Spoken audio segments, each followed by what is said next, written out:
नमस्कार दोस्तों एंड मेरे फ्रेंड्स, कैसे हो आप सभी। Hope so everyone is safe, right. जैसे आप जानते हो दोस्तों, the biodiversity of living world ये चैप्टर मैंने चालू किया था, जिसमें इंट्रोडक्शन पार्ट मैंने आपको बताया था। उसके बाद टैक्सोनॉमिकल कैटेगरीज मतलब डिफरेंट हायरार्की लेवल भी अपन ने पढ़ा था। आज के इस सेशन में अपन पढ़ने वाले हैं taxonomical aids, right. So this is the last part of this session, this chapter, जिसमें अपने को टैक्सोनॉमिकल एड्स के बारे में पढ़ना है। First of all, what do mean by taxonomical aids. एक सिंपल सा इंट्रोडक्शन मैं आपको बता दूंगा, जिसमें सारे कंसेप्ट क्लियर हो जाएंगे। कोई भी प्लांट और एनिमल स्पेशीज को अगर आपको क्लासिफाई करना है तो सबसे पहले उसको आइडेंटिफाई करना पड़ेगा। कोई भी जो प्लांट स्पेशीज या एनिमल स्पेशीज को जब कलेक्ट करते हो उसको आइडेंटिफाई करना है, तो आइडेंटिफाई करना इतना आसान नहीं है। Is it clear? तो उसके लिए आइडेंटिफाई करने के लिए आपको डेटा कलेक्ट करना पड़ेगा, और उस डेटा के बेसिस पे ही आप उसको आइडेंटिफाई करते हो, और आइडेंटिफाई करने के बाद क्लासिफिकेशन कर सकते हो। क्लासिफिकेशन करना है कोई भी ऑर्गेनिज्म का, तो सबसे पहले उसका स्पेसिमेन आपको कलेक्ट करना पड़ेगा, उसका स्पेसिमेन आपको कलेक्ट करना पड़ेगा उस प्लांट्स का या एनिमल्स का। टैक्सोनॉमिकल एड्स मींस, यहां पे देखोगे अगर आप, इन टैक्सोनॉमिकल एड्स कोई भी प्लांट या एनिमल स्पीशीज को अगर आपको आइडेंटिफाई करना है, उसके बाद क्लासिफाई करना है, for the classification you need the collection of data. सबसे पहले आपके पास डेटा चाहिए कोई भी ऑर्गेनिज्म को आइडेंटिफाई करके उसको क्लासिफाई करने के लिए। For that you need, for identification you need the collection of the actual plant or animal species or any other organisms. आपको क्लासिफाई करना है, उसके पहले डेटा कलेक्ट करना है, और उस डेटा में जो है एक्चुअल प्लांट्स और एक्चुअल एनिमल स्पेशीज या कोई भी अदर ऑर्गेनिज्म की जो स्पेशीज है उसको आपको कलेक्ट करना है। कलेक्ट करने के बाद ही उसका प्रॉपर आइडेंटिफिकेशन करके उसको आप क्लासिफाई कर सकते हो into different hierarchy, the level और द हायरार्की कैटेगरीज, राइट। अभी इसको इन सभी को कलेक्ट करना है, कोई भी प्लांट या एनिमल स्पीशीज को कलेक्ट करना है या उसको आइडेंटिफाई करना है, क्लासिफाई करना है, तो उसके लिए कुछ चीज अपने को चाहिए, कुछ टूल्स अपने को चाहिए, कुछ प्रोसीजर्स अपने को अडॉप्ट करने होंगे। हियर टैक्सोनॉमिकल एड्स में कौन कौन सी चीजें आती है, कुछ टेक्निक्स आती है, प्रोसीजर्स आती है, या कुछ स्टोर्ड इंफॉर्मेशन जो ऑलरेडी गैदर्ड डेटा है जिसको स्टोर किया है। वो डेटा भी अपने को कहीं ना कहीं काम में आ सकता है। काहे के लिए काम में आ सकता है? For identification and the classification of organisms के आइडेंटिफिकेशन और क्लासिफिकेशन के लिए ये सारे टूल्स, टेक्निक्स और प्रिजर्व डेटा यूज करके अगर अपन कोई ऑर्गेनिजम्स को आइडेंटिफाई और क्लासिफाई करते हैं उसको अपन कहते हैं टैक्सोनॉमिकल एड्स। अब इस टैक्सोनॉमिकल एड्स में अगर आप देखोगे तो these are the few taxonomical aids जो यहाँ पे एनलिस्ट किए हैं, right. Which will provide the data, जहां पे अपने को इंफॉर्मेशन मिलेगा। Is it clear? This will helps us to collect the data. ये डेटा कलेक्ट करने के लिए अपने को काम में आएगा। Is it clear? कौन कौन से एड्स आते हैं इसमें? एक आता है herbarium, second is botanical garden, museum, zoological park, keys, flora, monograph and manuals. इन सभी को अपन कहते हैं टैक्सोनॉमिकल एड्स। और ये सारे क्या है? ये सारे कुछ टूल्स या प्रोसीजर हो सकता है या स्टोर्ड इंफॉर्मेशन है जिसके थ्रू अपन कोई भी प्लांट या एनिमल स्पीशीज को आइडेंटिफाई करके उसको प्रॉपर्ली क्लासिफाई करते हैं into the different hierarchies, into the different level of the taxonomical categories. This is about the introduction of the taxonomical aids. Now we discuss one by one. Taxonomical aid में सबसे पहले herbarium क्या होता है, right. We discuss one by one herbarium, botanical garden, one by one अपन देखेंगे in detail about that, right. First one is herbarium. It is the first taxonomical aid जिसका नाम है herbarium. So we will discuss about the herbarium कि herbarium क्या रहता है actually. एक सिंपल सा एग्जांपल मैं आपको बताऊंगा before we will move forward the herbarium। बहुत सारे बच्चों की आदत होती है, रोज का जो फ्लावर होता है उसके जो पेटल्स होते हैं अपन क्या करते हैं, बुक्स के बीच में रखते हैं, राइट। कभी कभी बच्चों की आदत होती है कि वो बुक्स के बीच में रखते हैं, और कई दिनों के बाद जब देखते हैं तो एकदम वो ऐसा प्रेस हुआ होता है, और पेजेस में प्रेस हुआ होता है, और उस पेजेस जब आप खोलते हो तो काइंड ऑफ फ्रेग्रेंस एरोमा भी मिलता है, अच्छी फ्लेवर भी आपको मिलती है। इसीलिए तो जो हर्बेरियम होता है वो एक तरह का शीट्स होते हैं जहां पे डिफरेंट प्लांट स्पीशीज को प्रेस किया जाता है, उसको माउंट किया जाता है एक शीट पे, और उसको प्रिजर्व किया जाता है फर्दर स्टडीज के लिए, right. Let's discuss what herbarium is. Herbarium is a collection of plants which have been dried, pressed and mounted on a herbarium sheet. एक हर्बेरियम शीट होता है जिसका साइज होता है around 11.5 by 16.5 inch, 11.5 by 16.5 inch का एक herbarium sheet होता है। इसके ऊपर जो भी अपन प्लांट स्पेसिमेन कलेक्ट करते हैं उसको ड्राई किया जाता है। ड्राई करके इस शीट पे उसको प्रेस करते हैं और उसको प्रॉपर्ली माउंट करते हैं। Is it clear? इस तरह से एक शीट बनता है जिसको अपन हर्बेरियम शीट कहते हैं। Now what this herbarium sheet it will contains, this herbarium sheet it will contain the label इसके ऊपर, for example ये एक शीट है, इस तरह का कुछ शीट बना हुआ है, राइट? सो कुछ herbarium sheet, कुछ plant specimen जिसको अपन ने यहाँ पे प्रेस किया है, इसको माउंट किया है स्पेसिमेन पे, और करने के बाद यहाँ पे एक लेबल होता है। Label means which contains the detailed information of the particular specimen which is collected। जो भी प्लांट स्पेसिमेन अपन कलेक्ट करते हैं उसका डिटेल इंफॉर्मेशन दिया जाता है। सो लेबल जो है एग्जैक्टली इस शीट के राइट कॉर्नर में होता है, राइट बॉटम कॉर्नर में यहाँ पे लिखा जाता है। इस बॉटम कॉर्नर में क्या क्या रहता है, इसमें डेट लिखा जाता है, राइट? देन इसका प्लेस ऑफ कलेक्शन, कहां से इस स्पेसिमेन को अपन ने कलेक्ट किया है वो भी यहाँ पे लिखा जाता है। इसके साथ साथ में इस स्पेसिमेन का नाम जो है इसको इंग्लिश और लोकल नेम दोनों में इसका यहाँ पे लिखा जाता है। Is it clear? उसके अलावा जो है जो बॉटनिकल नेम्स है, बॉटनिकल मतलब साइंटिफिक नेम्स, जो बॉटनिकल नोमेनक्लेचर के जो नेम्स होते हैं वो भी यहाँ पे लिखा जाता है, जिसको अपन साइंटिफिक नेम या बायोलॉजिकल नेम भी कहा जाता है। So here it contains the label, it contains the date, the place of collection, then English and common name that is local name. along with that it also contains the biological name जिसको अपन scientific name कहते हैं, और साथ में ये कौन से फैमिली से बिलोंग करता है उस फैमिली का भी यहाँ पे जिक्र किया जाता है। और इसके अलावा कलेक्टर्स नेम जो है, किसने कलेक्ट किया है, जो कलेक्टर्स होते हैं उनका भी यहाँ पे नेम लिखा जाता है। Is it clear? तो इस तरह से एक हर्बेरियम शीट किया जाता है जहाँ पे डिफरेंट प्लांट स्पेसिमेन को कलेक्ट करके उनको ड्राई करके देन एक शीट पे उसको प्रेस किया जाता है। इस तरह से एक प्लांट स्पेसिमेन जो है उसको प्रिजर्व किया जाता है फर्दर स्टडीज के लिए। Is it clear? इसको हम कहते हैं हर्बेरियम शीट। सो हर्बेरियम शीट जो जिसमें हर्बेरियम एक पर्टिकुलर प्लांट स्पेसिमेन को जो अपन क्लासिफाई करते हैं that is according to the international accepted some rules and procedures and the classification is according to Bentham and Hooker। Bentham and Hooker ने इन्होंने identification और क्लासिफिकेशन के लिए एक यूनिवर्सल प्रोसीजर बोलो या यूनिवर्सल प्रिंसिपल्स जो है उन्होंने बनाई है क्लासिफिकेशन के लिए, जिसमें अपन हर्बेरियम शीट को आइडेंटिफाई करके उसको क्लासिफाई करते हैं। सो जो आइडेंटिफिकेशन क्लासिफिकेशन का जो सिस्टम है that is given by the Bentham and Hooker. Is it clear? जिसमें क्या क्या होता है मैंने आपको बताया कि हर्बेरियम शीट में क्या क्या होना चाहिए। हर्बेरियम शीट में वहां पे लेबल होता है जिसमें डेट होगा, राइट, प्लेस जहां से उसको कलेक्ट किया है, उसके साथ में इंग्लिश नेम होगा, लोकल नेम होगा, साथ में बायोलॉजिकल नेम होगा उसमें, राइट, उसके साथ में कौन से फैमिली से बिलोंग करता है, और उसके अलावा कलेक्टर कौन है, किसने कलेक्ट करके ये लाया है और किसने ये स्पेसिमेन बनाया है। तो इस तरह से उसका लेबल भी बनाया जाता है। और इस तरह के जो स्पेसिमेन्स जो है जो भी अपन प्रिजर्व करके रखते हैं वो फर्दर या फ्यूचर स्टडीज के लिए या रिसर्च स्टडीज के लिए उस स्पेसिमेन को यूज किया जाता है, right. So this is about the herbarium. If you will see the famous और the largest herbarium which is present in the world is that is present at the Museum of National History which is present at Paris।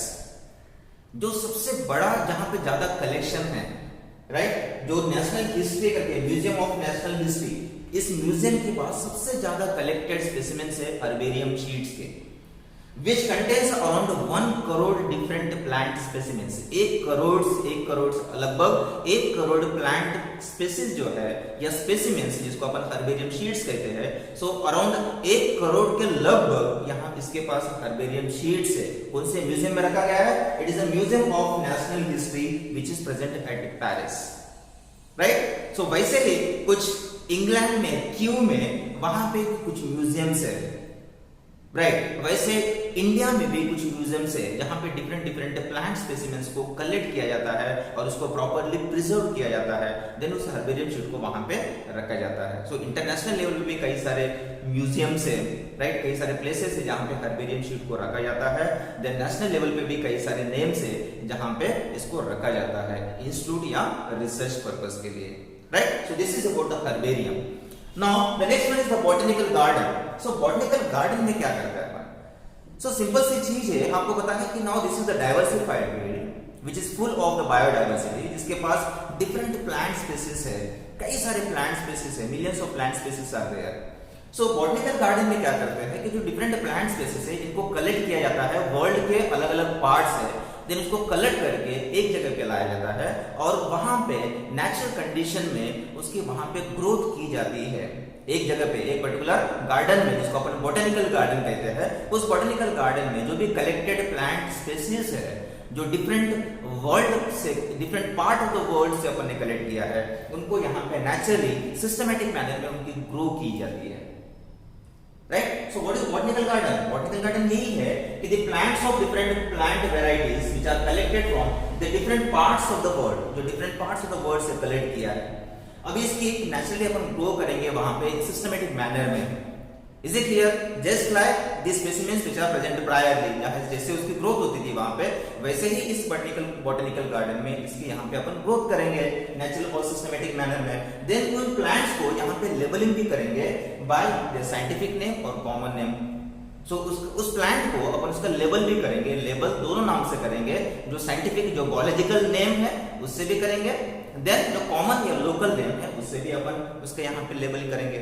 सो जितने भी plant species होते हैं जो उसको अपन ने collect किया है different parts of the world से, उसको एक जगह पे लाना और उसको प्रॉपर्ली ग्रो करना, उसको लेबलिंग करना with scientific and common name. So ये करते हैं बॉटनिकल गार्डन्स में। नाउ सबसे पहले अगर बॉटनिकल गार्डन की बात करूं, इस पूरे वर्ल्ड में सबसे पहले एक प्रोफेसर है जिनका नाम है लुका गिनी, जो 1543 में इटली में वो एक बॉटनिकल गार्डन इस्टेब्लिश किया है। सबसे पहला कौन सा आदमी ने बॉटनिकल गार्डन इस्टेब्लिश किया है? और this is the question of NEET examination. Luca Ghini ये प्रोफेसर है, राइट, इटली के ये प्रोफेसर है जो 1543 में सबसे पहला बॉटनिकल गार्डन इन्होंने इस्टेब्लिश किया है इटली में। Is it clear? नेक्स्ट अगर मैं बात करूंगा कि वैसे देखा जाए तो बॉटनिकल गार्डन्स तो कई सारे हैं, there are thousands of botanical gardens which are present world wide. पूरी दुनिया की अगर मैं बात करूंगा, पूरे वर्ल्ड में 1000 या more than thousands botanical garden present है, लेकिन उसमें से जो इंपॉर्टेंट बॉटनिकल गार्डन्स है, जैसे कि 800 इंपॉर्टेंट बॉटनिकल गार्डन्स है जिसको जिक्र किया गया है एक डायरेक्टरी में। उस डायरेक्टरी का नाम है international directory of botanical garden. उस डायरेक्टरी आपको पता है जैसे टेलीफोन की एक डायरेक्टरी होती है जिसमें सारे टेलीफोन के नंबर्स मिलते हैं, वैसे ये एक डायरेक्टरी है बॉटनिकल गार्डन्स का, जिसमें सारे बॉटनिकल गार्डन्स के नेम्स, उसका लोकेशन, उसका पता, everything that you will get in this directory, जिसको अपन कहेंगे international directory of botanical garden, जो सबसे पहले पब्लिश किया है। किसने किया है? हेंडरसन 1983 में। हेंडरसन नाम के जो व्यक्ति है, इन्होंने 1983 में इस बुक को या डायरेक्टरी को पब्लिश किया है, जिसमें अराउंड 800 इंपॉर्टेंट गार्डन्स का जिक्र किया है। राइट, ये हो गया बॉटनिकल गार्डन्स। सो बॉटनिकल गार्डन्स, जितने भी बॉटनिकल गार्डन्स है उसमें जो famous botanical gardens world wide और नेशनल, ये कौन कौन से है? सबसे पहले जो फेमस बॉटनिकल गार्डन जो वर्ल्ड वाइड जो विख्यात है, राइट, पूरी दुनिया में जो बॉटनिकल गार्डन विख्यात है उसका नाम है रॉयल बॉटनिकल गार्डन, जो क्यू इंग्लैंड में प्रेजेंट है। This is the question of your NEET examination. सबसे बड़ा विख्यात फेमस जो बॉटनिकल गार्डन जो वर्ल्ड वाइड प्रेजेंट है या वर्ल्ड में प्रेजेंट है, उसका नाम है royal botanical garden which is present in the England, Kew में प्रेजेंट है। राइट, एंड नेशन की बात कर रहा हूं, so India, we are being the Indians, अगर इंडियन की मैं बात करूंगा, सो इंडिया में एक नाम है Indian botanical garden which is present इन हावड़ा, कोलकाता, जो कि इंडिया में प्रेजेंट है, जो अपने इंडिया में ये फेमस बॉटनिकल गार्डन है। The name of the botanical garden is Indian botanical garden, और ये इसलिए विख्यात है, आपको जैसे पता होगा बनियन ट्री नाम सुना होगा, वहां पे 250 साल पुराना बनियन ट्री वहां पे अभी भी है, जो कई थाउजेंड्स ऑफ स्क्वायर फीट में वो फैला हुआ है। इतना बड़ा प्लांट है वो बनियन ट्री, जो 250 साल पुराना है। इसकी शाखाएं अगर ब्रांच अगर आप देखोगे तो एक फॉरेस्ट एरिया टाइप बनेगा, इतना बड़ा एरिया वो कवर करता है, इसलिए वो नाम से, बनियन ट्री के नाम से ये बॉटनिकल गार्डन विख्यात है, जो कि अपने इंडिया में, ये कहां पे प्रेजेंट है? हावड़ा, कोलकाता, इंडिया में प्रेजेंट है।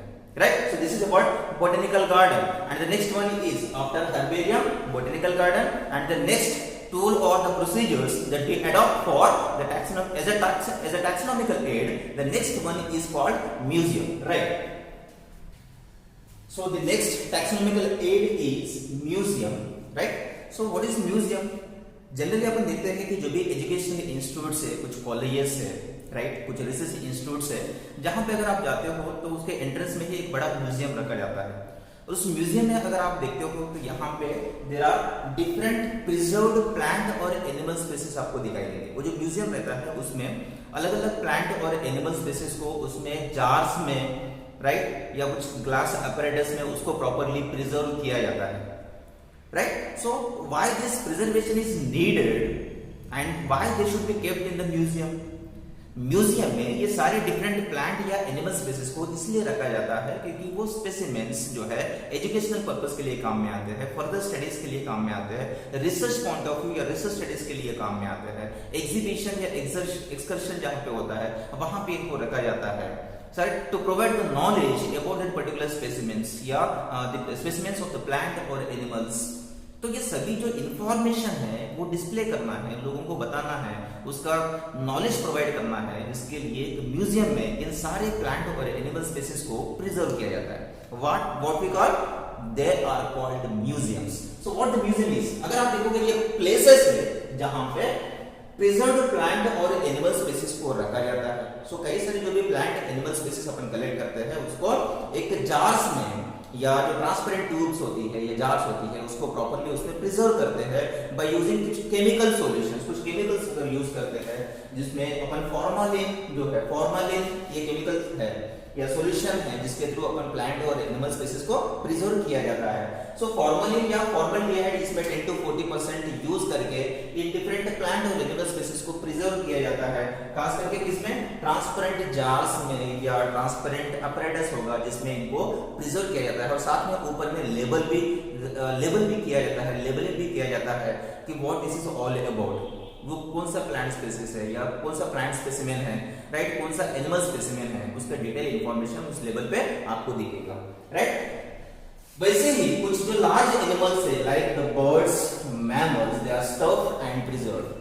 कुछ बड़े एनिमल्स है जैसे कि बर्ड्स है, राइट, या मैमल्स है, तो इन सभी को भी उसको स्टफ किया जाता है। स्टफ इन द मींस उनके जो इंटरनल ऑर्गन्स है और इंटरनल ऑर्गन्स को निकाला जाता है। सो ऊपर का जो कवरिंग है, जो बॉडी है, कंप्लीट बॉडी जो है वो with the help of some particular solution, chemical solution, उसको भी प्रॉपर्ली प्रिजर्व किया जाता है। So not only the small the creatures or the small animals or the plant species but also the bigger animals, the larger animals like birds और mammals को भी उसको stuff करके उसको प्रॉपर्ली प्रिजर्व किया जाता है, राइट। वैसे ही अगर आप एजुकेशनल इंस्टीट्यूट्स में अगर आप देखोगे कई सारे म्यूजियम्स में आपने देखा होगा, राइट, जहां पे आप देखते होंगे कि कई सारे स्केलेटन्स होते हैं। स्केलेटन्स ऐसे म्यूजियम में रखा जाता है, एक फ्रेम में उस स्केलेटन्स को रखा जाता है। तो skeletons it may be of animals और ह्यूमन बीइंग्स, उनको भी उस म्यूजियम में रखा जाता है, right, to provide the information to the students और द रिसर्चर्स, और कोई भी जिसको इंफॉर्मेशन कलेक्ट करना है, जिससे इंफॉर्मेशन लोगों तक पहुंचाना है, तो इन म्यूजियम्स के थ्रू अपन इंफॉर्मेशन प्रोवाइड कर सकते हैं। सो this is nothing but the collection of data, एक डेटा कलेक्ट करना और उसको लोगों तक प्रोवाइड करना या लोगों को पहुंचाना।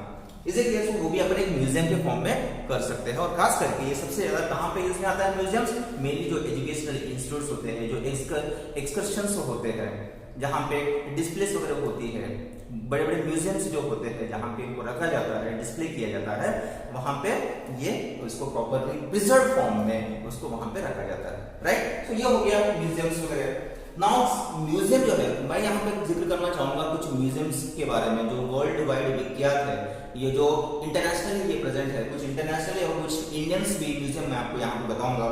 यहाँ पे अगर आप देखोगे नेचुरल हिस्ट्री ऑफ म्यूजियम, जो नेचुरल हिस्ट्री म्यूजियम है जो लंदन में प्रेजेंट है, इंग्लैंड में प्रेजेंट है, right. Then United State National Museum जो यूएसए में प्रेजेंट है। उसके अलावा अगर नेशनल की बात करूंगा, इंडिया की अगर मैं बात करूंगा, तो उसमें प्रिंस ऑफ वेल्स म्यूजियम जो कि मुंबई में है, जो विख्यात है, आप लोग जानते होंगे मे भी। और इंडियन म्यूजियम जो Kolkata is known for the wild ये बॉटनिकल गार्डन भी है यहाँ पे, अगर आप देखा जाए यहाँ पे आपको हर्बेरियम शीट्स भी मिलेंगे आपको डिफरेंट, देन यहाँ पे आपको म्यूजियम्स भी मिलेंगे। So it is the wild variety of the collected plant और एनिमल स्पीसीज जो है आपको खास करके आपको ये कोलकाता में मिल जाएंगे। देखो कभी अगर आप स्टूडेंट्स जब आप जाते हो एजुकेशनल टूर के लिए, so this can be the opportunity where you can visit all this places in the Kolkata, right. So this is about the museum. Now we'll move towards the next taxonomical aid where we used to collect and provide the data. What is taxonomical aid? Taxonomical aid ये जरिया है, ये कुछ tools है, procedures है, techniques है जिसके through अपन डिफरेंट इंफॉर्मेशन कलेक्ट कर रहे हैं रिगार्डिंग द प्लांट और एनिमल स्पीसीज। देन उसको इन टर्म्स ऑफ एक्सकर्शन या डिस्प्लेस या एजुकेशनल नॉलेज या एजुकेशनल कंट्रीब्यूशन या research, so in terms of all these, by means of all these modes we use to contribute the knowledge to the public. इस सभी mode या जरिए से जिसके थ्रू लोगों को इंफॉर्मेशन मिल रहा है, राइट। सो एनीथिंग, कोई भी चीज यहां से इंफॉर्मेशन कलेक्ट करना और इंफॉर्मेशन प्रोवाइड करना is a taxonomical aid. So all we are discussing about taxonomical aid. So यहां नेक्स्ट है जूलॉजिकल पार्क जिसको अपन जू भी कहते हैं। So as we are situated in Nagpur में है, अगर आपको पता है। सो महाराज बाग जू पार्क आपको पता है जहां पे डिफरेंट वाइल्ड एनिमल्स को रखा गया है। सो वैसे अगर नेशन वाइड या वर्ल्ड वाइड अगर आप देखा जाए तो कई सारे बड़े यहाँ पे जूलॉजिकल पार्क्स है जहां पे डिफरेंट वाइल्ड एनिमल्स को रखा जाता है अंडर नेचुरल हैबिटेट कंडीशन। तो उनका जो हैबिटेट प्लेस होता है उसी तरह का एनवायरनमेंट में यहाँ पे जूलॉजिकल पार्क में उनको रखा जाता है। सो what is about zoological park, what it means, ये जूलॉजिकल पार्क को जू भी कहा जाता है जहां पे डिफरेंट वाइल्ड एनिमल्स को रखा जाता है under the protected environment, under the human care. उसको एक प्रोटेक्टेड एनवायरनमेंट में इन सारे वाइल्ड एनिमल्स को रखा जाता है जो ह्यूमन बीइंग उसका टेक केयर करता है। टेक केयर कौन रहता है? ह्यूमन बीइंग, जो देखता है कि इन एनिमल्स का बिहेवियर कैसा है, उनका हैबिटेट, फूड पैटर्न कैसा है, फूड हैबिटेट कैसा है, उनका फूड हैबिट्स देखेगा, उनका देखभाल करेगा under this natural environmental conditions, right. अभी ये जो जूलॉजिकल पार्क है ये क्या प्रोवाइड करता है अपने को, क्यों अपन यहाँ पे जूलॉजिकल पार्क्स मेंटेन किए हैं, जूलॉजिकल पार्क्स में वाइल्ड एनिमल्स को क्यों रखा जाता है। So it help us to learn about the food habitat and the behaviour. इन वाइल्ड एनिमल्स का डिफरेंट हैबिटेट पैटर्न अपने को पता चल जाता है, उनका बिहेवियरल पैटर्न अपने को पता चल जाता है। तो ये एक तरह की स्टडी है, एक तरह का इंफॉर्मेशन है, जो गैदर्ड इंफॉर्मेशन है जो पब्लिक तक यहाँ पे अपन पहुंचा सकते हैं by means of this taxonomical aids, right. So यहाँ पे अगर कॉमन जूस, कुछ जूस है जो कि विख्यात है, यहाँ पे मैंने कुछ एनलिस्ट किए हैं।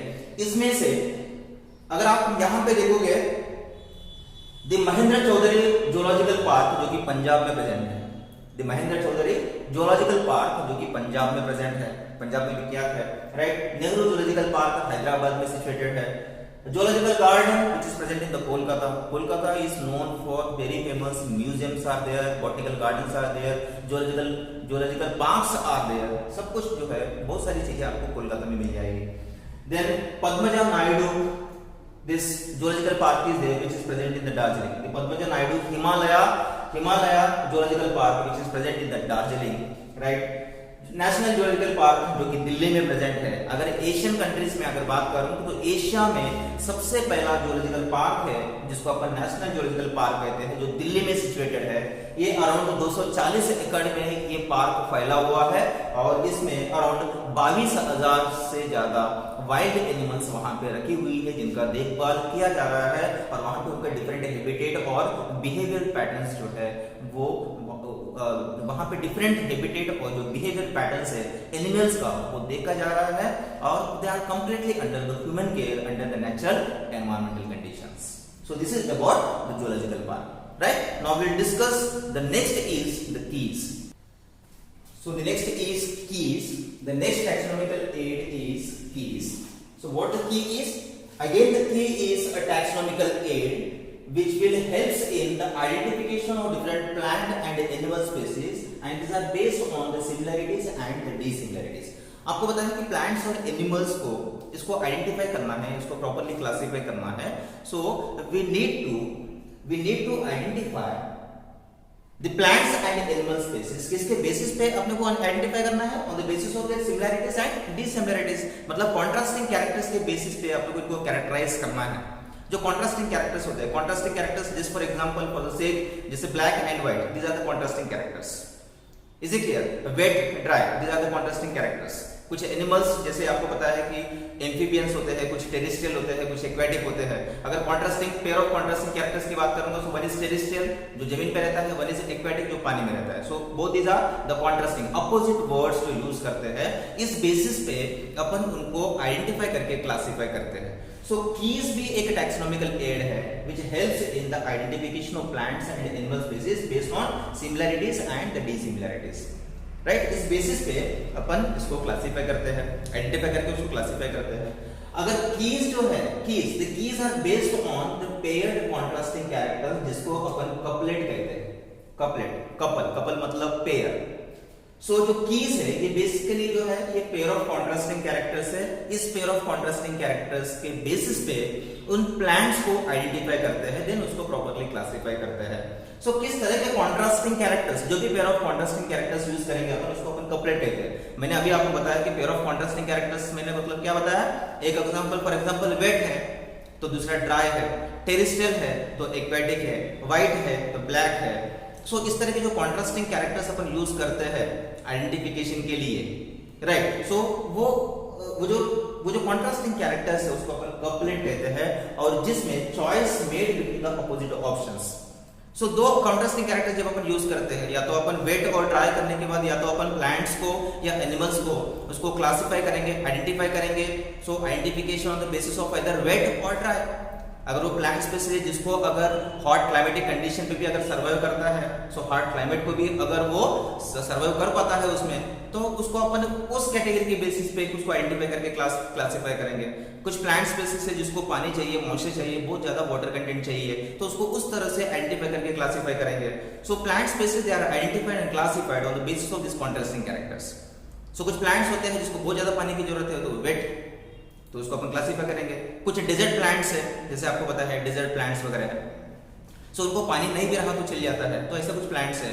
तो यहाँ पे कॉन्ट्रास्टिंग कैरेक्टर्स हो गए। सो एक जो वेट कंडीशन चाहिए, दूसरा ड्राई कंडीशन में भी अपने आप को सर्वाइव कर लेगा। तो इस तरह के कॉन्ट्रास्टिंग कैरेक्टर्स यूज करके इन प्लांट स्पीसीज को या डिफरेंट एनिमल स्पीसीज को यहाँ पे क्या करते हैं अपन? आइडेंटिफाई करके क्लासिफाई करते हैं। Is it clear? सो उस कॉन्ट्रास्टिंग पेयर ऑफ कैरेक्टर्स को अपन कहते हैं कपलेट। और जो हर स्टेटमेंट, ईच स्टेटमेंट इन की is called lead. Her statement जो अपन कीज में यूज करते हैं, आपको पता है कि हायरार्की लेवल में अगर आप देखोगे तो टैक्सॉन्स है, हर कैटेगरी, हर रैंक या हर कैटेगरी को हायरार्की लेवल में अपन क्या कहते हैं बेटा? टैक्सॉन कहते हैं, या उसी को अपन रैंक कहते हैं। सो जीनस के लिए, जीनस एक रैंक या कैटेगरी हो गया, स्पीशीज है, फैमिली है, क्लास है, ऑर्डर है, किंगडम है। तो ये जितने भी मैंने रैंडमली मैंने जो आपको अभी हायरार्की लेवल बताया है, तो ये सभी क्या है? हर एक टैक्सॉन है। सो हर टैक्सॉन के लिए अपन कॉन्ट्रास्टिंग कैरेक्टर्स यूज कर सकते हैं। हर लेवल पे अपन कॉन्ट्रास्टिंग कैरेक्टर्स यूज कर सकते हैं प्लांट्स और एनिमल्स को आइडेंटिफाई करके क्लासिफाई करने के लिए। सो हर स्टेटमेंट, हर लेवल पे हर स्टेटमेंट जो अपन कीज करके यूज कर रहे हैं, each statement which are used in the key, तो हर स्टेटमेंट जो अपन यूज करते हैं कीज में, उसको अपन कहते हैं lead. So lead it is each statement in a key which is used at the different levels. हर लेवल पे अपन इसको यूज कर सकते हैं, और हर लेवल के स्टेटमेंट को की में अपन इसको लीड कहते हैं। और जो कीज होते हैं वो दो तरह के होते हैं, या तो एक होता है इंडेंटेड कीज, राइट, और इसको अपन सीक्वेंशियल कीज भी कह सकते हैं। और सेकंड है ब्रैकेटेड कीज। तो इंडेंटेड की में क्या होता है कि इसमें एक given pair of contrasting characters होते हैं जो सीक्वेंस में आप लोग को स्टडी करना होता है। So those pair of contrasting characters we study in the sequence, उसको सीक्वेंस में अपन स्टडी करते हैं, उसको अपन इंडेंटेड कीज कहते हैं। और जो ब्रैकेटेड कीज है उसमें एक सेगमेंट होता है, एक पर्टिकुलर सेगमेंट ऑफ कैरेक्टर होता है, और उस सेगमेंट ऑफ कैरेक्टर पे आपको स्टडी करना होता है bye means of the contrasting characters. So indented में क्या हुआ? अगर एक पर्टिकुलर सेगमेंट है तो उसको मुझे सीक्वेंस में स्टडी करना है। फर्स्ट ये आता है, जैसे फॉर एग्जांपल कलर है, साइज है, शेप है। तो फॉर एग्जांपल अगर सीक्वेंस में मुझे उसको स्टडी करना है तो सीक्वेंशियल स्टडी को अपन इंडेंटेड कीज कहते हैं। और जहां पे pair of contrasting character use करना है, एक पर्टिकुलर कैरेक्टर मुझे जिसको सिग्निफाई करना है, कॉन्ट्रास्ट करना है उस पर्टिकुलर सेगमेंट के लिए, राइट, जिसको मैं कहूंगा ब्रैकेटेड कीज। तो इस तरह की दो टाइप्स ऑफ कीज होती है। समझ में आया आपको? सो कीज बेसिकली क्या है? कीज भी एक टैक्सोनॉमिकल एड है जो मेनली यूज किया जाता है प्लांट्स और एनिमल स्पीसीज को आइडेंटिफाई करने के लिए। कौन से बेसिस पे? सिमिलरिटीज और डिसिमिलरिटीज के बेसिस पे। और कीज जो है इसमें खास करके अपन pair of contrasting characters use करते हैं आइडेंटिफाई करने के लिए, क्लासिफाई करने के लिए। उन पेयर ऑफ कॉन्ट्रास्टिंग कैरेक्टर को कपलेट कहते हैं। और हर स्टेटमेंट जो अपन की में यूज करते हैं, हर लेवल पे हर स्टेटमेंट अपन यूज करते हैं फॉर आइडेंटिफिकेशन पर्पस। तो हर स्टेटमेंट जो है उसको अपन लीड कहते हैं। की जनरली दो टाइप के होते हैं, one is indented and second is bracketed. Indented में कैसा है? सीक्वेंस में कॉन्ट्रास्टिंग पेयर की स्टडी करते हैं one by one in the sequential pattern. लेकिन ब्रैकेटेड में एक पर्टिकुलर सेगमेंट है, एक पर्टिकुलर कैरेक्टर ही आपको स्टडी करना है, जो कि पेयर ऑफ कॉन्ट्रास्टिंग कैरेक्टर आपको स्टडी करना है उस पर्टिकुलर सेगमेंट का, तो उसको अपन कहेंगे bracketed. This is the bracketed, is the limited one, right. So next one is the flora, the next taxonomical aid, flora, monograph and manuals. So what these will give? All these will provide the information. ये सभी से भी अपने को information मिलता है। अगर मैं सबसे पहले फ्लोरा की अगर मैं बात करूंगा, so flora what it will give? It will give the detailed information about the plants and their habitat area. खास करके जो फ्लोरा होता है, it is related to the plants.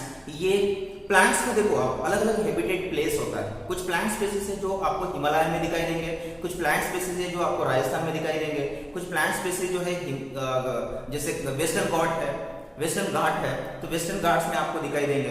इसलिए तो सभी का हैबिटेट एरिया अलग अलग होता है। सभी प्लांट स्पीसीज सभी जगह पे नहीं मिलेंगे।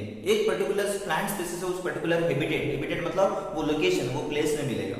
सो ये जो फ्लोरा है, फ्लोरा अपने को डिटेल इंफॉर्मेशन देता है उस पर्टिकुलर हैबिटेट एरिया का जहां पे वो प्लांट स्पीसीज पाया जाता है। उसका डिटेल इंफॉर्मेशन जो है अपने को फ्लोरा के थ्रू मिलता है। So flora what it will give? It will give the detailed information of the plants where we will get the taxonomy, nomenclature, habitat place and distributed area.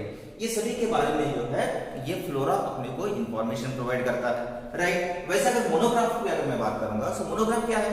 Monograph again it will provide the information which will provide the comprehensive information, एक concise form में आपको information provide करेगा। और जब monograph में अगर आप देखोगे टैक्सोनॉमिकल कैटेगरीज में हर लेवल है, सबसे नीचे चालू होता है स्पीशीज, जीनस है, इसे क्लियर, जैसे फैमिली है, क्लास है, ऑर्डर है, राइट, डिवीजन है या फाइलम बोल सकते हैं एनिमल्स में, देन बाद में किंगडम है। तो हर लेवल को अपन इंडिविजुअली क्या कहते हैं? टैक्सॉन कहते हैं। ये जो मोनोग्राफ होता है ये आपको हर लेवल का इंफॉर्मेशन प्रोवाइड करेगा। So it will provide the comprehensive information of every single taxon.